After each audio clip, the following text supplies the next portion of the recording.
dyan sa field kung saan ay pauwi na kami sa aming bahay. At ngayon, nilalakad lang namin pauwi. It's like 50 minutes. At ito po ang aking vlog sa Germany.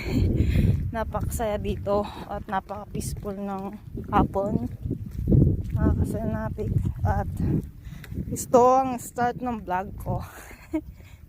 Tingnan nyo, makikita nyo ang aking kapaligiran.